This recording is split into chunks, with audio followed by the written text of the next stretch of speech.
सावन भादो मास में निकलने वाले बाबा महाकाल की सवारी विश्व प्रसिद्ध है और साथ ही प्रसिद्ध है बाबा महाकाल की सवारी के आने का अंदाज। इसमें प्रथम कड़ाबीन की गूंज, फिर ढोल, फिर झांझ के साथ डमरू की ध्वनि जो हर व्यक्ति का मन मोह लेती है। जय महाकाल कड़ाबीन समिति के अध्यक्ष रवि रजवानिया ने जानकारी देते हुए बताया कि जब सावन भादो में बाबा महाकाल अपने भक्तों को दर्शन देने और उनका हाल जानने के लिए नगर भ्रमण पर निकलते हैं तो कड़ाबीन की गूंज से बाबा महाकाल के आने का आगाज जनता को कराया जाता है। यह कार्य कड़ाबीन के द्वारा पीढ़ियों से किया जाता आ रहा है। पूर्व में हमारे परदादा जी, फिर हमारे दादा स्वर्गीय मांगीलाल रजवानिया, फिर पापा सुभाष रजवानिया और अब इसी परंपरा का निर्वहन करते हुए मैं रवि रजवानिया और मेरा छोटा भाई दीपक रजवानिया द्वारा किया जा रहा है। महाकाल मंदिर प्रबंध समिति द्वारा हमें बारूद के लिए राशि उपलब्ध करवाई जाती है जो हमारे द्वारा खरीद कर निःशुल्क सेवा बाबा की अगुवाई में दी जाती है।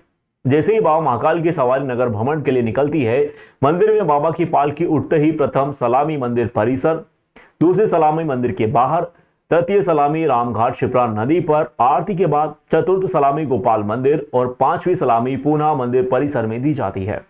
वहीं रास्ते में धर्मप्राण जनता को भी कड़ाबीन की गूंज से सावधान किया जाता है कि राजाधिराज बाबा महाकाल पधार रहे हैं। वहीं शाही सवारी में हमारी निजी संस्था चांदनी इवेंट के द्वारा भूत मंडली, डमरू के साथ झांझ मंडली, ढोल नगाड़े, लाइट, नासिक ढोल के साथ में लाजमा भी रहेगा। इसका प्रदेश के साथ संपूर्ण देश विदेश की जनता मन मोहती है, जानकर रवि रजवानिया ने दी।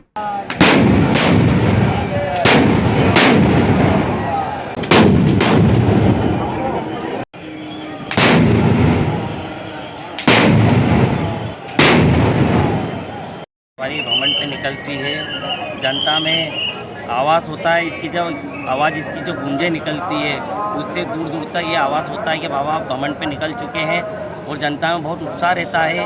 इसको बहुत उमंग से और आनंद से इसका भाव का आनंद लिया जाता। परमेश्वर पीछे चलते और हम अज्ञ के सलामी देते हैं। हमारा सौभाग्य है बाबा के शरण में और ये पीढ़ी से सेवा देते आ रहे हैं। इसमें झांझ, डमरू, पुलिस बैंड सब पूरा सवार रहते हैं, घोड़ सवार वगैरह। और इसमें हमारी भी एक सेवा रहती है इसके अंदर। बाकी गन पाउडर वगैरह प्रशासन द्वारा दिया जाता है हमारे को। वो नदी पे जाते हैं जब शिप्रा तट पे जब बाबा भोलेनाथ का मिलन होता है माँ शिप्रा से, जब वहाँ पे भी सलामी दी जाती है, माँ बहुत आनंद और उत्साह के साथ और पूरा भाव के साथ आनंद लिया जाता है।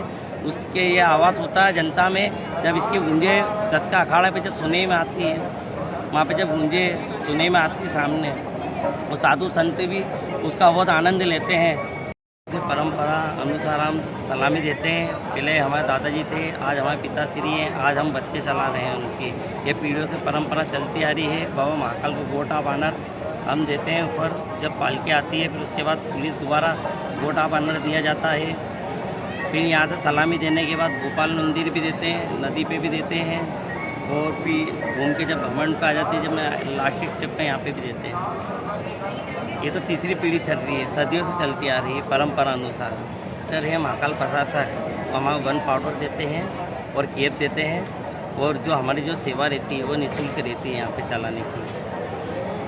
जब बाबा की नीचे पूजन होके जब ऊपर आते हैं बाबा, जब हम इससे गोटा बानर देते हैं, सलामी देते हैं, इससे जनता में ये आवाज़ होता है कि बाबा की पालकी बाहर आ चुकी है। इसकी गूंजें 1 किलोमीटर तक सुनाई देती है। ये आज्ञा अपना आप आवाज़ होता है इससे। विश्व हिंदू परिषद बजरंग दल केशव प्रखंड जिला उज्जैन राजकुमार नगर अध्यक्ष द्वारा बाबा महाकाल की सवारी में फूल के द्वारा बाबा महाकाल का स्वागत अभिनंदन किया गया। हिंदू संगठन का काम है, बजरंग का काम है, हिंदू का काम है। हिंदू तो सबकी सेवा, हिंदू समाज की सेवा करता आ रहा है। महाकाल बाबा की सवारी निकल रही है और विश्व हिंदू परिषद सेवा में आगे रहता है। कितने वर्ष से कर रहे हो आप सेवा? ये तो अभी पहला ही चांस है।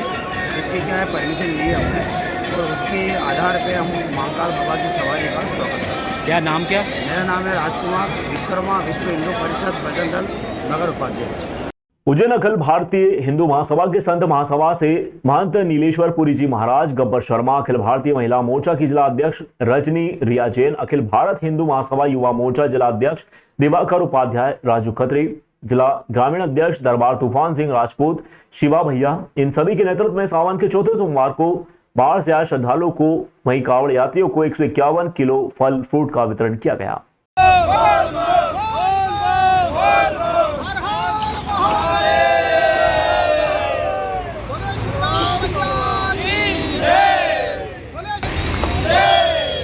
सावन मास के महापर्व जो चल रहा है, इसके चतुर्थ सोमवार पर हम अखिल भारतीय हिंदू महासभा के सभी सदस्य गणों ने मिलकर महिला मोर्चा से, महिला प्रकोष्ठ से रजनी रिया जैन और संत महासभा से नीलेश्वर पुरी जी महाराज, पंडित गब्बर शर्मा और युवा मोर्चा से दिवाकर उपाध्याय जी एवं अन्य साथीगण सभी ने मिलकर सावन सोमवार के चौथे सोमवार पर सभी कावड़ यात्रियों को फल वितरण किए, 151 किलो फल वितरण किए और शुद्ध पीने के लिए शुद्ध जल की व्यवस्था की। इसमें सभी सदस्यगण उपस्थित रहे। क्राइम ब्रांच भोपाल ने एक आरोपी को गिरफ्तार किया। करीब 5.84 ग्राम स्मैक जब्त, कुल कीमत लगभग 1,75,200 रुपए। वर्ष 2025 में थाना क्राइम ब्रांच द्वारा 46 आरोपियों से 235 किलोग्राम से गांजा जब्त। वर्ष 2025 में थाना क्राइम ब्रांच द्वारा 10 आरोपियों से 45.682 ग्राम एमडी ड्रग्स जब्त। वर्ष 2025 में थाना क्राइम ब्रांच द्वारा 6 आरोपियों से 48.39 ग्राम स्मैक जब्त। 2025 में थाना क्राइम ब्रांच द्वारा एक आरोपी से 1.96 ग्राम LSD पेपर ड्रग्स जब्त। NDPS एक्ट की धारा 8/21 के तहत अपराध किया गया पंजीबद्ध। आरोपी से स्मैक तस्करी की पूछताछ जारी। करीब 6.25 ग्राम स्मैक जब्त, कुल कीमत 1,75,200 रुपए। आरोपी के खिलाफ पूर्व में भी अपराध पंजीबद्ध है। पुलिस की अपील, अभिभावक, परिवार, मोहल्ले, सोसाइटी व स्कूल पढ़ाई के साथ साथ बच्चों को नशे की लत से बचाने की भी शिक्षा दें और वातावरण को शुद्ध रखें। क्राइम ब्रांच भोपाल कमिश्नरेट के द्वारा एक स्मैक तस्करी के मामले में एक आरोपी आदित्य को गिरफ्तार किया गया है। 5 ग्राम के लगभग से स्मैक मिली है और उसके अंतर्राज्यीय कनेक्शन भी स्मैक के सामने आया है, जो दूसरे प्रदेश से यहाँ पर स्मैक लाकर सप्लाई करता था। और यहाँ पर जो यूज़र है जिनको बेचा है उनके नाम भी हमें कुछ खुलासा हुए हैं और उनकी तस्दीक पड़ताल विवेचना के बाद उस मामले में आगे कार्रवाई की जाएगी। फिलहाल पुलिस गिरफ्तारी के बाद आरोपी को रिमांड पर लेकर हम लोग पूछताछ कर रहे हैं।